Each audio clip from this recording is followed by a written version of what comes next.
One of the annual privileges as the Bergstrom Center for Real Estate Studies is to recognize someone as a new member of our Hall of Fame.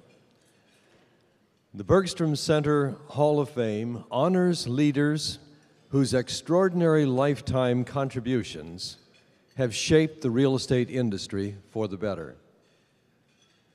Deserving nominees are considered each year by the Executive Committee of the Center's Real Estate Advisory Board, and I must say that this year's choice was quite easy. To introduce our Hall of Fame nominee for 2012, I'm very pleased to call upon his longtime associate, Mr. Brian Smith, President and Chief Operating Officer of Regency Centers.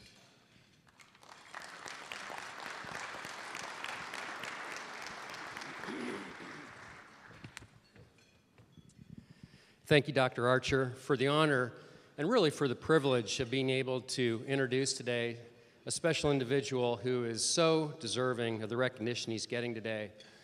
It's an honor because of my respect for him, and it's a privilege because I promise you there's a long list of people who'd be just as enthusiastic as I am to be able to introduce and express our admiration for him. As I was crafting my remarks today and trying to think of exactly what to say, I kept coming back to a certain word I just couldn't escape, and that word was leadership. And that in itself was telling to me because as a former naval officer and as a son of a former naval officer, those words really do have special meaning and importance to me. At work, I often emphasize the difference between leadership and management, how you manage budgets and systems and projects, but you lead people. So to me, the word leadership, it's more than a workplace word. It really is an amalgam of life's most important codes and principles, and inherent in that word are things like integrity, trust, character, strength, honor, humor, and compassion. And that's why, to me, leadership and HAP are synonymous. Peter Drucker once said, management is doing things right, and leadership is doing the right things. And that, in a nutshell, I'd say, is HAP. In everything he does, you can count on him doing the right things. When I first started working for him, I quickly learned that anytime I would make a suggestion on a course of action, it didn't matter what the contract said or what the lease said or what our leverage was or even what the bottom line, what it meant to the bottom line. What always mattered is whether it was the right thing. And that's where the conversation centered, and that's where it always centers. And that's because HAP's moral compass is transparent and it points true north.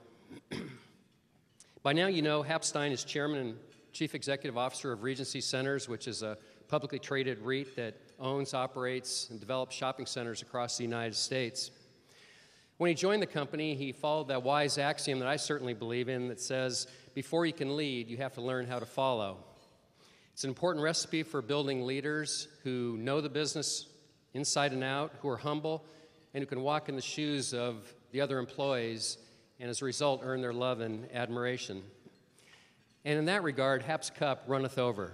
He certainly has that loyalty and respect from his employees, and it all started when he joined the company in 1976, started at the bottom, right out of business school, toiled in the energy plant, worked his way up, served in various positions throughout the company, learning it all, and finally becoming CEO of Regency in 1993 when the company was first listed on the New York Stock Exchange. As Donald McGannon said, leadership is action, not position. And HAP is not one to rest on this title. Under HAP's leadership, the company has grown from an initial public offering of about $100 million to a company that today has assets under management totaling about $9 billion. More important than size, though, is the kind of company he built. Regency is recognized as one of the great companies in the business with quality people, operating systems, and properties. But what really stands out at Regency is the incredible culture we have. Every year we commission an employee survey, and Regency consistently receives extremely high marks for employee engagement that reflect a strong sense of trust in senior leadership. As everyone here knows, the culture of a company starts at the top, and HAP's leadership has defined that special culture that all of us at Regency are so blessed to enjoy. On a more personal level, back in 2007, HAP asked me to move to Florida from California, which meant uprooting my family from the life they had there. And I can assure you, But for Hap and his family, I would not have done that. And that's the kind of personal touch and culture that Hap has created at Regency. He's much more, though, than the CEO of Regency. Like the previous honorees, he's a giant in the industry. Now, I know that term is making him squirm in his chair right now because despite all of his accomplishments, he remains the most humble man I've ever known. So let me say instead, he's an industry treasure. He's past chairman and member of the executive committee of the Board of Governors of the National Association of Real Estate Investment Trusts, or NAREIT, which you all know is the global trade association for REITs and other publicly traded real estate companies. He holds or has held significant leadership positions in the Urban Land Institute, the International Council of Shopping Centers, and the Real Estate Roundtable. He's a highly respected leader in the business community, having served on and continues to serve on boards of companies headquartered in North Florida. And outside of work, he's a quiet humanitarian who works passionately to improve the community in which he lives and the people whose lives are most in need and most at risk. The list of charities Hap has helped and continues to help is too lengthy to cover here today, but suffice it to say, for every good cause in Jacksonville, you can be assured that his fingerprints or his wife Brooks are on it. The spirit of giving back to the community is not just a personal passion, but now permeates Regency.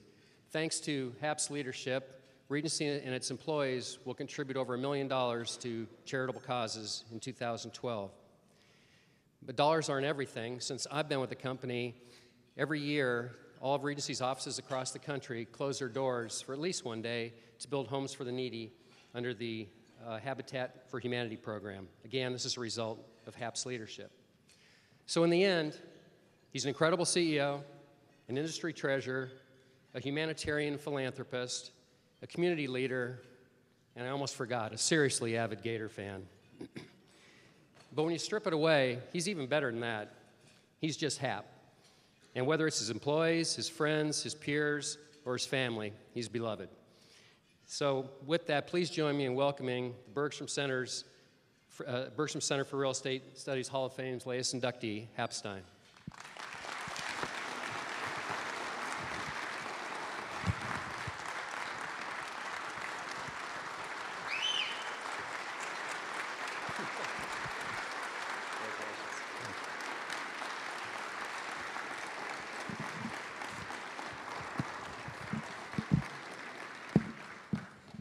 Wow. I'm humbled. I want to meet that guy. Brian, thank you for those extremely kind words. Hopefully everybody out there believes that some of them were true, and for being a fabulous partner and a good friend. Dick and Ellen and Kelly Bergstrom and Wayne Archer and Tim Becker and Professor Lang and the full executive committee, I thank you for the honor of being inducted into the Bergstrom Hall of Fame. You know, standing on the shoulders of great Florida real estate people and leaders like Armando Cadena, Mel Sembler, Jim Seneff, Terry Stiles, that is truly humbling. What I'd like to do now is take a few minutes and share with you and briefly elaborate on what I consider to be 5 core beliefs of why Regency has been able to not only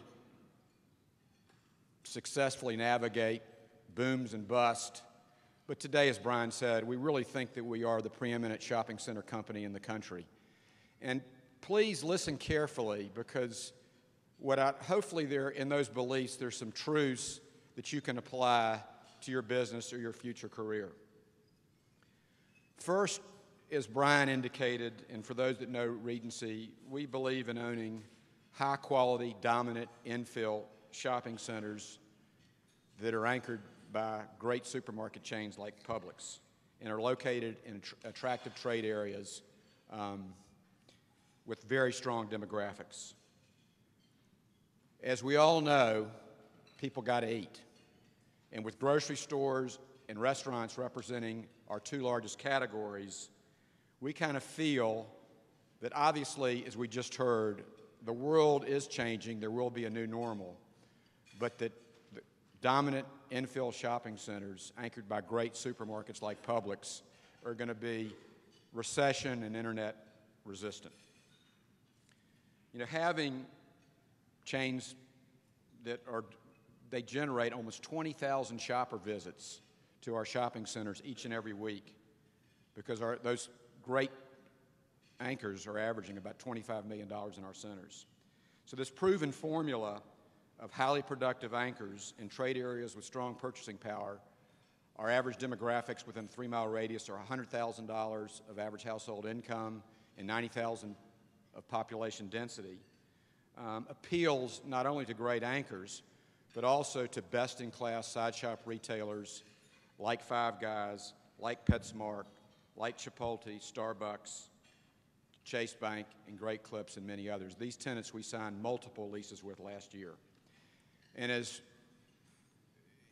we would say today, the proof is in the tiramisu. Even during the worst recession in my lifetime, the percentage leased in Regency's operating portfolio never got below 92%, and it's 93.5% today.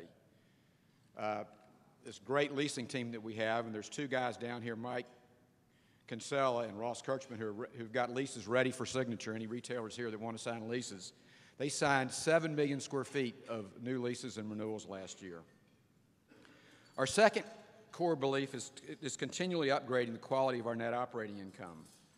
So although we want to own centers, as my partner Brian Smith says, where bad news becomes good news, and what I mean by that means if a tenant fails, you've got other tenants lined up to replace that tenant. But not every investment that we've made was not an act of brilliance. In markets and retailer formats, as we all know that follow the shopping center business, change. But as a result, you know, we're always working to upgrade the quality of our portfolio by, in essence, trading out over a 3-year period 10% of the portfolio to other owners that may see better upside in the properties, but we'll recycle that capital into centers that meet Regency standard. Thirdly, we believe in development. We feel that Regency's capability to manufacture, to create dominant centers, and to reposition existing ones on a basis that's accretive to our net asset value while providing for the expansion needs of our retail customers is a Regency advantage. We've got a proven track record, a lot of experience. Since 2000, we've developed over $2.5 billion worth of real estate. However, one among many valuable lessons from the recent downturn is that we're narrowing our focus on developing those centers that we want to be married to, so to speak, for life, that we believe are going to have sustainable competitive advantages for a long period of time, rather than developing in areas that may be dependent on future residential growth. Our fourth kind of core belief is that we're committed to having a strong balance sheet.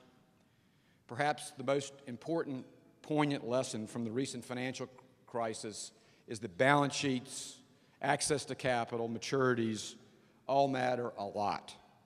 I once heard a wise man say, and this is consistent with what you heard earlier, is a little bit of salt will improve the taste, while too much will ruin a meal.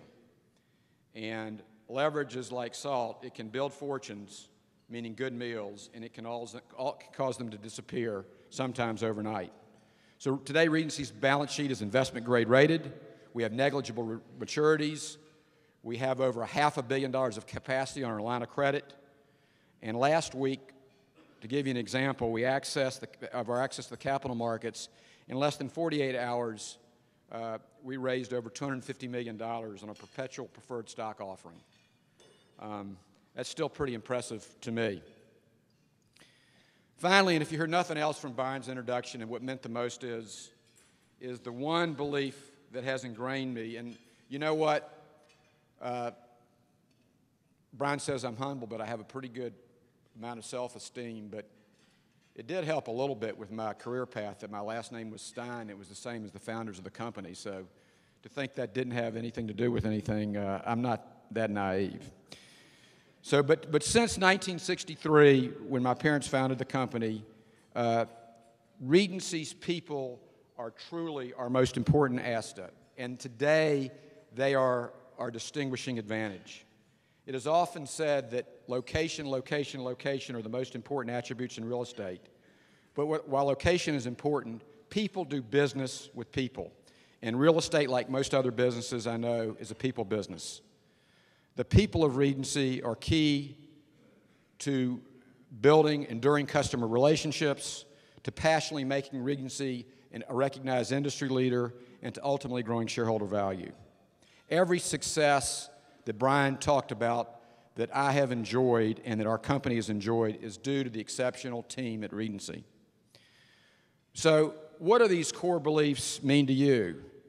How are they going to help you traverse future market cycles, whether you're a broker, an operator, a consultant, or a student preparing for your career? First, focus on your product or service. Narrowing your focus will make you better. Second, know and build on your core competency. Third, be humble, because not every decision you're going to make will be brilliant. Learn from your mistakes. Life and business are about regeneration. Fourth, a conservative financial structure will serve you well over the long term. It's going to enable you to withstand the downturns and to profit from opportunities. Fifth, and most important of all, when it's all said and done, the world is all about people. Even the internet world today, we all need to make sure that as important as the internet is that we're communicating on a personal basis more and more often. It becomes more and more critical.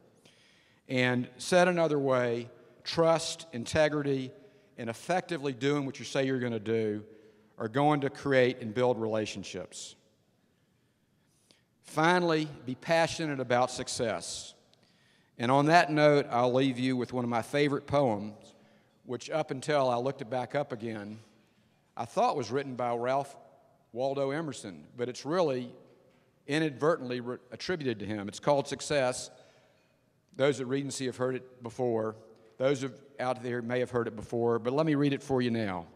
To laugh often and much, to win the respect of intelligent people and the affection of children, to earn the appreciation of honest critics and endure the betrayal of false friends, to appreciate beauty, to find the best in others, to leave the world a bit better for having passed, whether it be a healthy child, a garden patch, or a redeemed social condition, to know even one life has breathed easier because you have lived.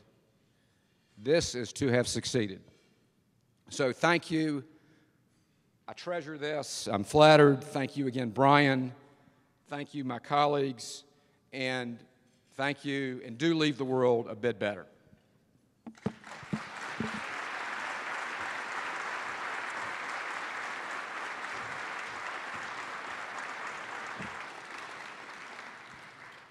On behalf of the Bergstrom Center for Real Estate Studies, welcome to the family and your well-deserved spot in our Hall of Fame.